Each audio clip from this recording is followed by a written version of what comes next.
불쌤의 후다닥 세계사 그 40번째 시간입니다. 이 시간에는 프랑스 혁명에 대해서 살펴볼 텐데요. 프랑스 혁명의 배경과 경과 그리고 역사적 의의에 대해서 살펴보도록 하겠습니다. 우리가 흔히 앙시eng 레짐이라고 부르죠. 앙시eng 레짐.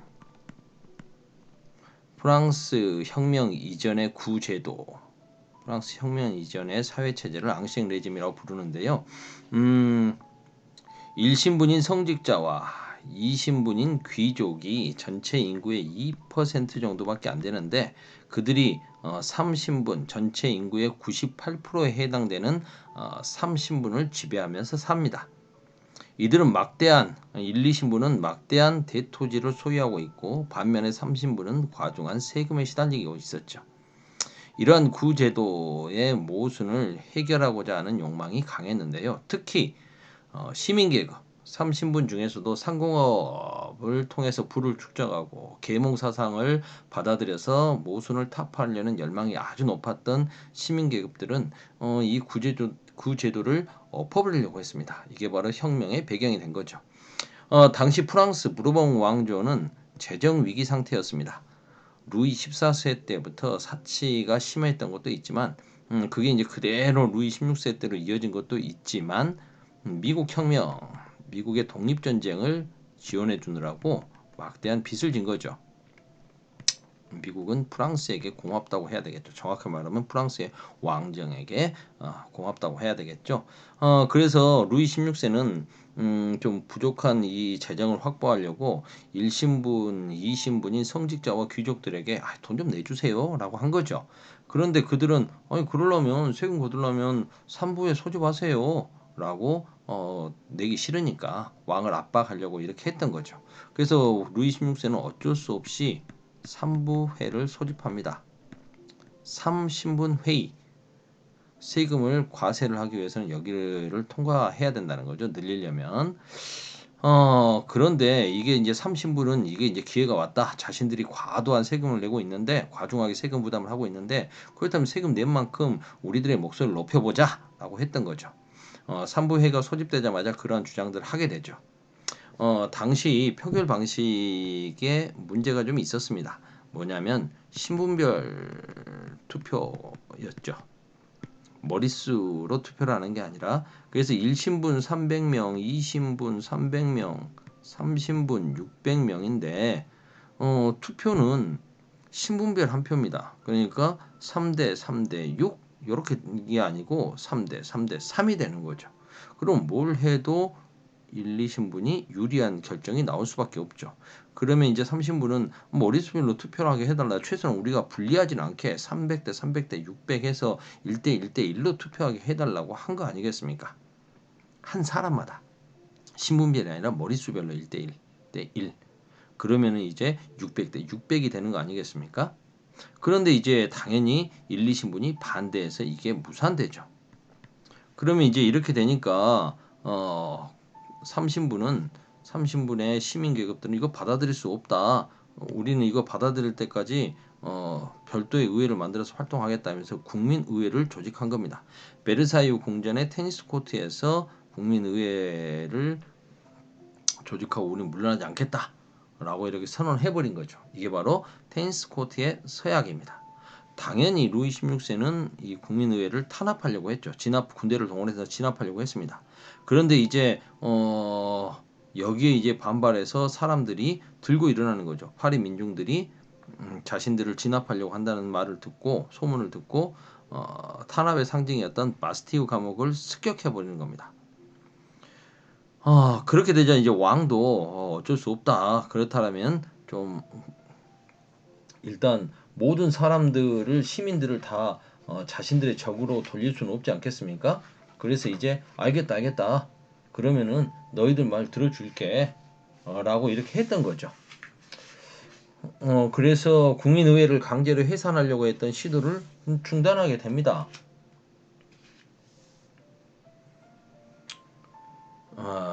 그런데도 이제 사람들은 이제 그 외국 군대가 와가지고 왕을 도와주기 위해서 자신들을 뭐 할 것이다. 막 이런 헛소문도 돌고 막 하게 되죠.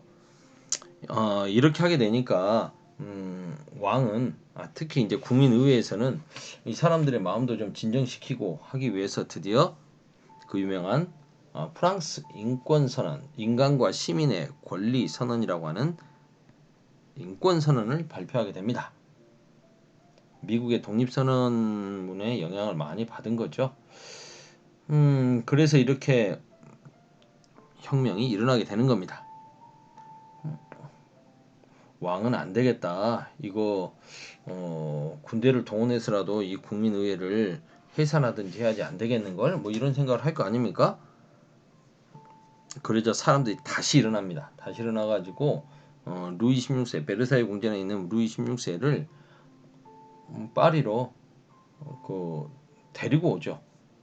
모셔온다는 표현, 사실상 끌려오는 건데 모셔오게 됩니다.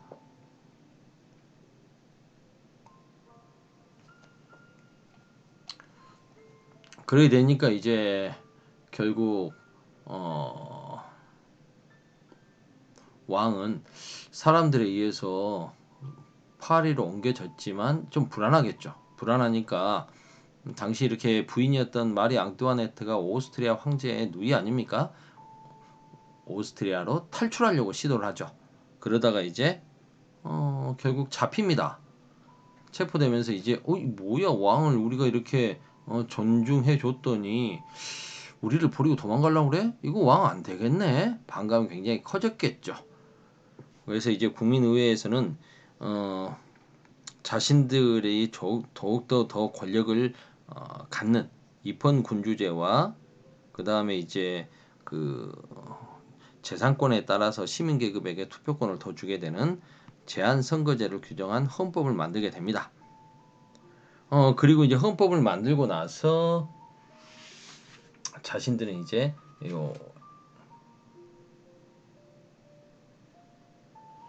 해산하려고 했던 거죠.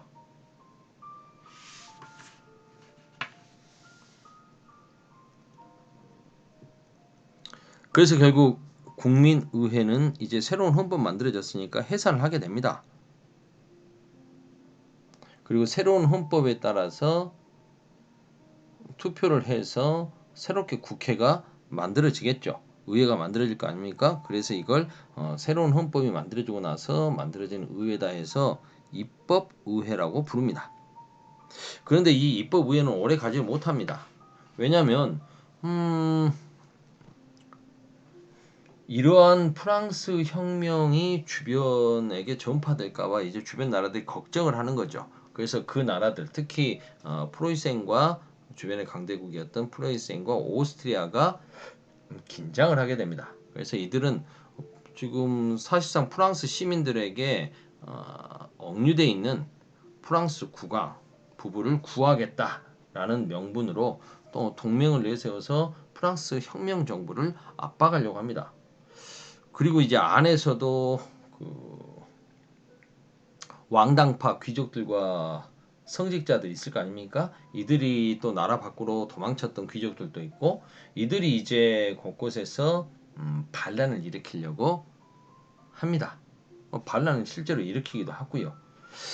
그러니까 오히려 입법부의 혁명 정부는 본인들이 먼저 혁명 전쟁을 일으켜 버립니다. 그래서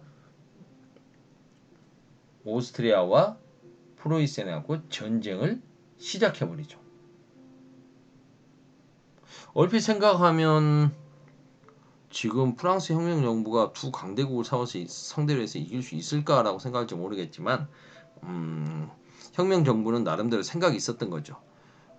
오히려 지금 프로이센하고 오스트리아 같은 경우 그 전에 얼마 전까지도 전쟁을 했던 사이였고 7년 전쟁이라고 하는 전쟁도 했던 사이였고, 그래서 앙숙이란 말이죠. 올해 틀림없이 분열이 일어날 것이다. 그리고 프로이센과 오스트리아 지역에서 시민들이 이제 부르주아 시민 계급들이 우리의 혁명 정신을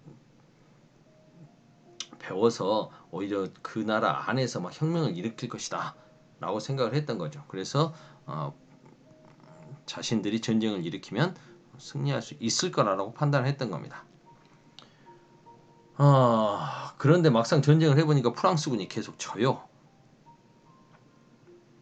뭐 그동안 프랑스군을 이끌고 있던 귀족들이 다 대부분 다 도망쳐 버렸을 테니까 왕당파가 되거나 계속 지고 있으니까 이제 사람들은 위기에 왔다. 안 되겠다. 시민들이여 나서서 이겨 주십시오. 조국이 위기에 빠졌습니다. 라고 하게 되니까 사람들이 의용군을 조직해서 전투에 참여합니다. 뭐 이렇게 불과 며칠 만에 프랑스 그 파리에서만 15,000명이 넘는 의용군이 조직됐다고 하니까요. 사람들은 이제 애국심에 불타는 거죠. 그런데 민중들이 이제 전투에 참여하고 하면서 이제 점차 나아져야 되는데 여기서 이제 그 프로이센 지휘관이 루이 16세의 털끝 하나라도 다치는 날에는 파리 시민들의 피로 물들 것이다. 막 이런 포고문처럼 이런 것들을 발표하고 하니까 시민들은 이거 왕이 루이 16세가 자신 요 적군하고 내통하고 있는 거 아니야? 막 이런 식의 생각을 하게 되는 거죠. 그래서 더군다나 그 왕이 있었던 하여튼 그래가지고 왕이 머물고 있었던 그 퀼르리 궁전까지 쳐들어가가지고 왕과 왕비를 감옥에 넣어버립니다. 그리고 입법부에 너 맨날 전쟁에 지고 있으니까 안 되겠어. 입법부에 패전에 책임 물고 해산 이렇게 돼버리는 거죠. 이야기가 너무 길어지는데. 그리고 이제 새로운 의회인 국민공회가 만들어집니다.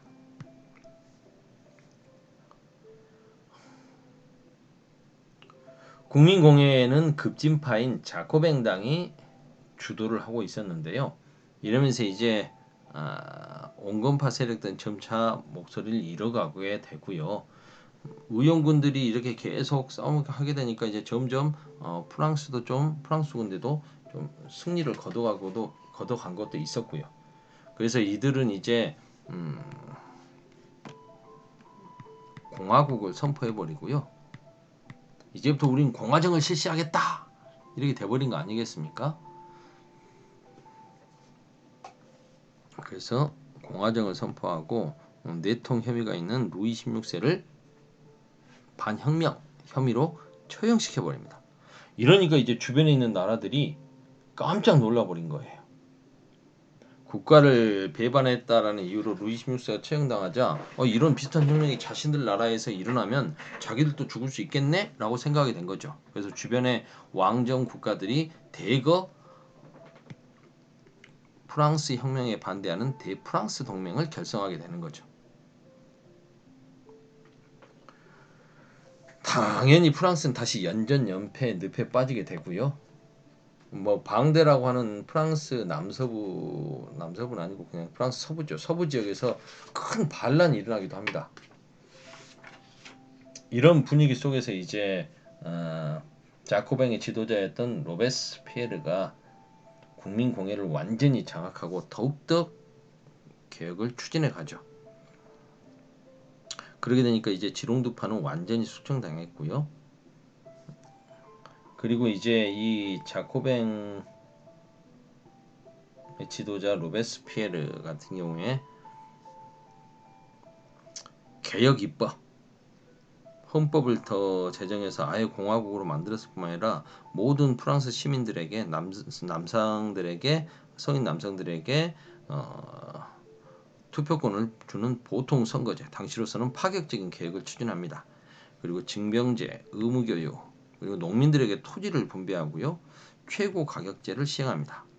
이렇게 함으로써 민중의 지지를 받게 되죠. 하지만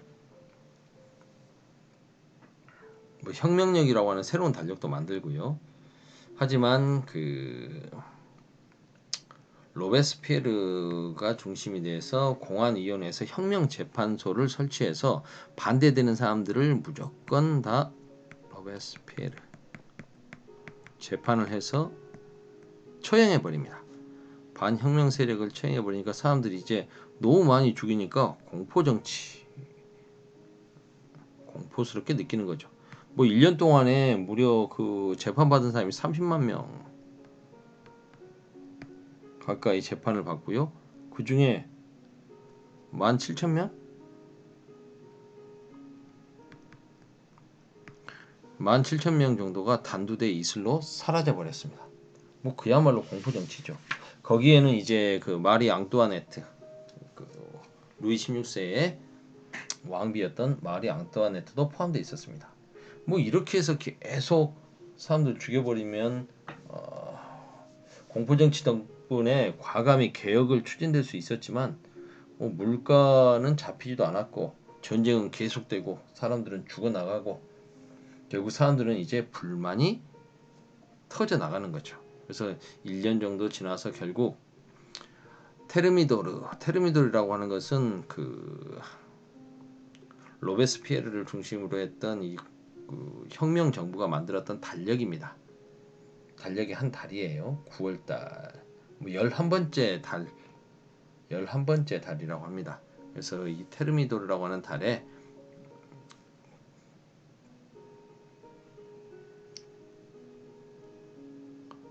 쿠데타가 일어납니다. 그걸 테르미도르의 반동이라고 하는데요. 결국 이 쿠데타로 로베스피에르도 잡혀서 자신이 그렇게 많은 사람들의 목을 잘랐던 단두대에서 본인도 처형됩니다.